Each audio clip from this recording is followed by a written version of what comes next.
that's the great Erskine Hawkins and his orchestra there, going back into 1950, and that one was the St. Louis Blues. Great track from them. And I'm going to dedicate that one to Niall and Tony and family if they're listening in. Hopefully they'll enjoy that one. The Connemara Astronomy Club is 4 years old, and they're having not a party necessarily, but they're having a get-together on Tuesday the 21st of November at 7:30pm at the Wild Goat Cafe. And their speaker on that particular night will be Paul Evans, President of the Irish Astronomical Association. Paul, you're welcome to us here on Connemara Community Radio. Hello, Brendan. How are you? Very good, very good. Looking forward to this particular talk with you on the night as well. Paul, just before we start about what you're going to be talking about, just tell me a little bit about the Irish Astronomical Association. Who or what are you exactly? Well, we're sort of really the main group for amateur astronomers in Northern Ireland. There's about 200 of us, and we meet fortnightly in Queen's University, Belfast. We also do other things. We go out observing, we do outreach, that kind of thing as well. So we're quite a big club, and you know, I'm currently the president, and it's the 6th non-consecutive year I've done that. Over the last few years, and you know, it's all going quite well. We're sort of like everybody else, I think, getting back into things after COVID. Mm-hmm. And we're one of the clubs, actually, one of the things I did, because I was chairman of the Irish Federation of Astronomical Societies, which covers all the societies throughout Ireland, north and south, at the time of COVID, and I sort of did things to keep the wheels turning, like you know, I did online sky guides once a month, and we did virtual meetings with each other, and that's actually how I got to meet the guys here in Clifton, actually, which and it's an interesting thing because we've worked together. Sinead at the club there and I have been friends for over 3 years. We've done all sorts of work together. I've talked to the club twice, and Sinead and I worked on Irish Astronomy Week back in March, and there'll be another one next March. And the thing is, we haven't actually met. Okay. And on Tuesday, that will all change. Well, we look forward to that. Your talk on that particular is going to be From Apollo to Artemis, the Next Giant Step. It sounds a very interesting talk. Just tell me what you're going to be talking about.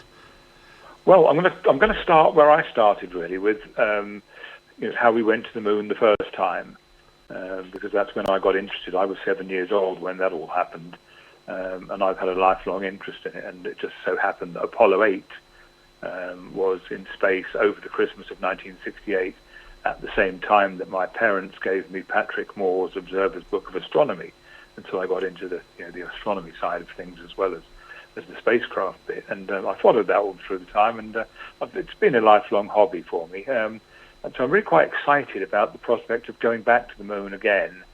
Now, we already did Artemis 1 last year, and that was a sort of an unmanned, very successful test mission that simply went to the moon, round the moon in several different ways.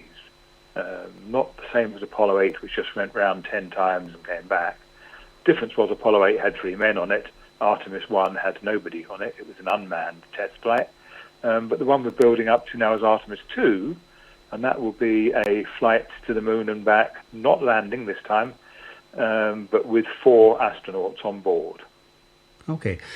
What's the difference in having the astronauts on board and having just the machinery doing the work for them? Is there a big difference by having people actually on the spacecraft? Oh, it makes a huge difference, actually.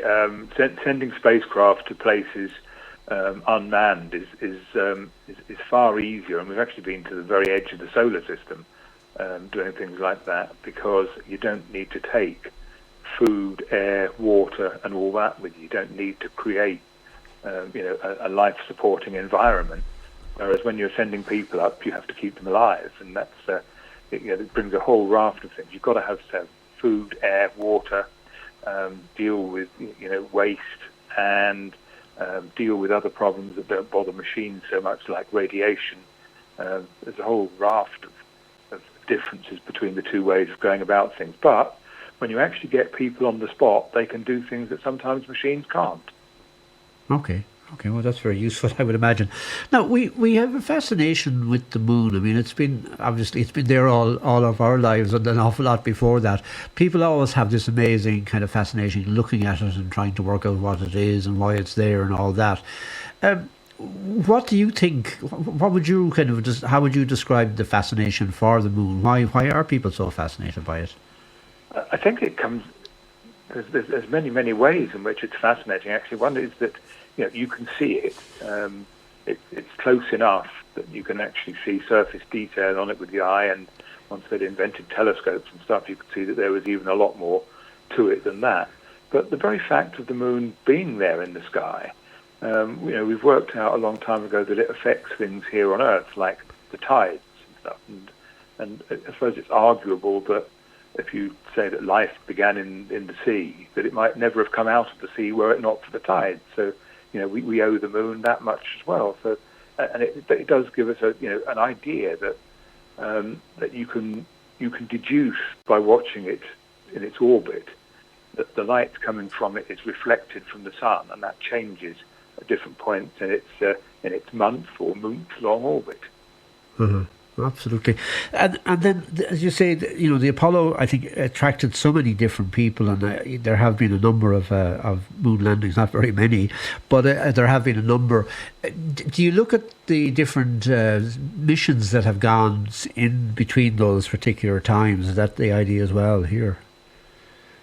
Yeah, I'm going to sort of breeze through stuff like the space shuttle, because the space shuttle never really went beyond low Earth orbit, and we spent a lot of time on that. But then we built, with this shuttle, we built the space station, and then once that was done, there was a sort of quite a period where America had no means at all of getting men into space. And I think many people like myself looked at that time as a bit disappointing, because I go, well, hang on a minute. When I was 10, they were driving electric cars on the moon, and now they can't go anywhere. But now Artemis is changing this. Artemis is bringing, and it's not just American this time. It is an international consortium of people, including the European Space Agency, that are working together to make all this happen. So it's good to be back. But it was, that time of the shuttle and the space station was very interesting, but not out of Earth orbit. And I think this is a bit more exciting because it's going that bit further again.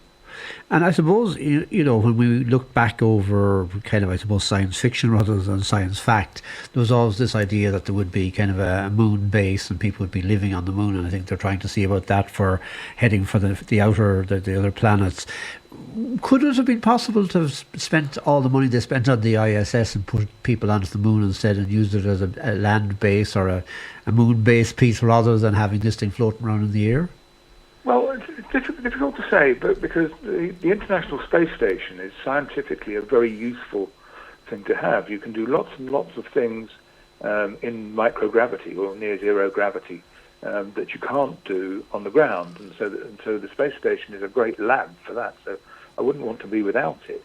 Part of Artemis, actually, once they've done the initial, first of all, the trips there, and then the manned landing, then they're going to move on to things where they will have a little space station in orbit around the moon, which will make going back and forth that much easier. So they're working on that. So that's another step forward. I think they keep talking about, once we've done that, then we'll go to Mars. And I personally think that is another level of difficulty, much more serious than it takes 3 days to go to the moon. It takes 6 months to go to Mars. And unless there's a revolution in rocket propulsion, that's how it is. And then you run into all sorts of problems. That the amount of food and air and water and other that you need, expands with that extended time. But also, people deteriorate in zero gravity. People's muscles just waste away. And we know that from having had people on the space station for up to a year, that when they come back, they're no use for anything for quite a long time. And so going to Mars for 6 months and then getting out and digging holes isn't really going to happen like that, I don't think. Okay, well, it's fascinating stuff. So, Paul, the talk, as I say, is on in Letterfrack in the Wild Goat Cafe at 7:30 p.m. on Tuesday the 21st. And we look forward to seeing you there. So, thank you so much for being with us this evening on the programme. Okay, I'm really looking forward to coming down. Thanks a million. Bye. Bye. Okay, thanks, Brendan. Bye. That's Paul Evans there, who's president of the Irish Astronomical Association. And as I said, his talk will be a very interesting one, and for the Connemara Astronomy